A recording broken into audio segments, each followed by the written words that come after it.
আসসালামু আলাইকুম, ওয়েলকাম বন্ধুরা। আজকে আপনাদের মাঝে হাজির হয়েছি 1971 সালের 26শে মার্চের মুক্তিযুদ্ধের শহীদদের স্মরণে প্রি পোস্টার নিয়ে। তো কিভাবে আপনারা পোস্টারটি ডিজাইন করবেন আজকে বিস্তারিত জানিয়ে দিব। চলুন ভিডিওটি শুরু করা যাক। প্রথমত পোস্টারটি ডিজাইন করতে হলে আপনাকে যা যা করতে হবে, ভিডিওটি থেকে আপনাকে 4 সংখ্যার ফাসাদ সংগ্রহ করতে হবে। ফাসাদগুলো ভিডিওর মাঝে মাঝে স্ক্রিনে শো করবে, তাই সম্পূর্ণ ভিডিওটি দেখার অনুরোধ রইল।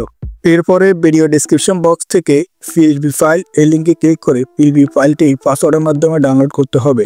ডাউনলোড করার পর পিক্সেল ল্যাব অ্যাপসের ভিতরে আপনি পিএলপি ফাইলটি ওপেন করবেন। এরপরে ছবি ও নাম পরিবর্তন করে খুব সহজে ডিজাইনটি করতে পারবেন। তো আপনার পিক্সেল ল্যাব অ্যাপটি প্রয়োজন হবে। পিক্সেল ল্যাব অ্যাপটি যদি না থাকে আপনি প্লে স্টোর থেকে ইনস্টল করে নেবেন। চলুন কিভাবে এডিট করবেন দেখে নিয়ে যাক। তো আপনি পিক্সেল ল্যাব অ্যাপসে চলে আসবেন। আসার পর ওইখানে 3 ডট অপশন দেখতে পাচ্ছেন। এই 3 ডট অপশনে ক্লিক করে দিবেন। ক্লিক করে দেওয়ার পর এখানে নিচে দেখতে পাচ্ছেন যে ওপেন পিএলপি ফাইল, এই অপশনে ক্লিক করে দিবেন। ক্লিক করে দেওয়ার পর আপনাকে এখানে নিয়ে আসবে। এরপর উপরে দেখতে পাচ্ছেন পিএলপি, এই পিএলপি অপশনে ক্লিক করে দেবেন।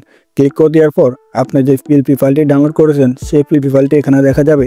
তো দেখতে পাচ্ছেন আমার এখানে দেখা যাচ্ছে 26শে মার্চ পোস্টার ডিজাইন 1 পিএলপি। তো আপনাকে এখানে ক্লিক করে দিতে হবে।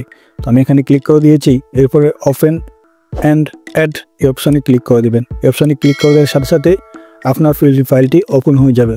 তো আপনি এখন কি করবেন, ছবি এবং নামটা পরিবর্তন করে পোস্টারটি ডিজাইন করতে পারবেন খুব সহজে।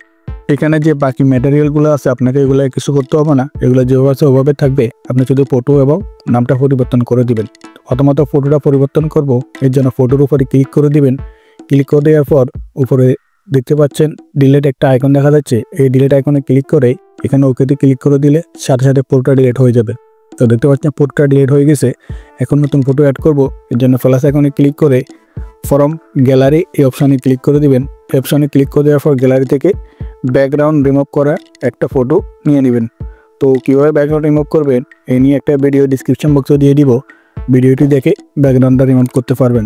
যাও, এরপর এখানে নিয়ে আসবে, সুন্দর করে আপনার পছন্দ মতো ফটোটার সাইজ মতো বসিয়ে দিবেন। তো আমি আমার সাইজ মতো বসিয়ে দিচ্ছি। এরপর এখানে দেখা যাচ্ছে ফটোটা আমার যে নামের ম্যাটেরিয়াল আছে ওটার উপরে দেখা যাচ্ছে, এই জন্য আমি ফটোটা ব্যাকে নিব। তো ফটোর উপরে ক্লিক করে এখানে টু ব্যাক অপশানে ক্লিক করে দেওয়ার সাথে সাথে ফটোটা ব্যাকে চলে যাবে। তো দেখতে পাচ্ছেন আমার ফটোটা ব্যাকে চলে গেছে। তো এখন আমি ফটোটা সাইজ মতো বসিয়ে দিচ্ছি। ফটোটা বসিয়ে দেওয়ার পর এখন নাম এবং ঠিকানাটা চেঞ্জ করতে হবে। তো আমি নামের অপশানে ক্লিক করে দেবো। নামের অপশানে আপনাকে ডাবল ট্যাপ করে দেবেন। এরপর দেখতে পাচ্ছেন এডিট করার জন্য এখানে নিয়ে এসেছে। তো আপনি এখন আপনার নামটা বসিয়ে দিবেন। তো আমি এখানে একটা নাম বসিয়ে দিচ্ছি। বসিয়ে দেওয়ার পর নামটা সেটিং করে বসিয়ে দিবেন। তো দেখতে পাচ্ছেন নামটা বসানো হয়ে গেছে। এখন হচ্ছে যে কন্টেন্ট ক্রিয়েটর আছে এই অপশানে আপনি আপনার পদবি বা আপনি কোথায় থাকেন এরকম একটা কিছু লিখে দিবেন। তো ধরুন আমি যে ফটোটা দিয়েছি লোকটা প্রবাসী থাকে, এর জন্য এখানে প্রবাসী লিখে দিয়েছি। এরপর ওকেতে ক্লিক করে টেক্সটটা অ্যাড করে নেবেন। দেখতে পাচ্ছেন আমার এখানে প্রবাসী লেখাটা অ্যাড হয়ে গেছে। তখন আমি এটা সেটিং করে বসিয়ে দিব। তো অবশেষে আমার ফটো এবং নাম, পদবি ইত্যাদি ইত্যাদি সব কিছু বসানো হয়ে গেছে। দেখতে পাচ্ছেন আমার পোস্টার ডিজাইনটা কিন্তু পুরোপুরি চেঞ্জ হয়ে গেছে। তখন ডিজাইনটি সেভ করব, এর জন্য এখানে ক্লিক করে দেবেন। ক্লিক করে দেওয়ার পর দ্বিতীয় নাম্বারে দেখতে পাচ্ছেন সেভ অ্যাজ ইমেজ এই অপশানে ক্লিক করে দেবেন।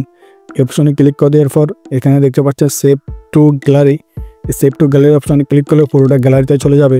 তখন আমি গ্যালারিতে চলে আসবো। গ্যালারিতে আসার পর দেখতে পাচ্ছেন আমার ফটোটা গ্যালারিতে চলে এসেছে। তো বন্ধুরা, আশা করি আপনারা বুঝতে পেরেছেন কীভাবে আপনারা 26শে মার্চ মহান স্বাধীনতা দিবসের পোস্টার ডিজাইন করবেন। তো এই ছিল ভিডিওটি কেমন লেগেছে অবশ্যই কমেন্ট করে জানাবেন। ভিডিওটির মধ্যে একটা লাইক করে দিবেন। নতুন হলে চ্যানেলটি সাবস্ক্রাইব করবেন। ফেসবুক পেজ থেকে দেখে থাকলে পেজটি ফলো করে দিবেন। শেয়ার করে আপনার বন্ধুদেরকে দেখার সুযোগ করে দিবেন। ধন্যবাদ।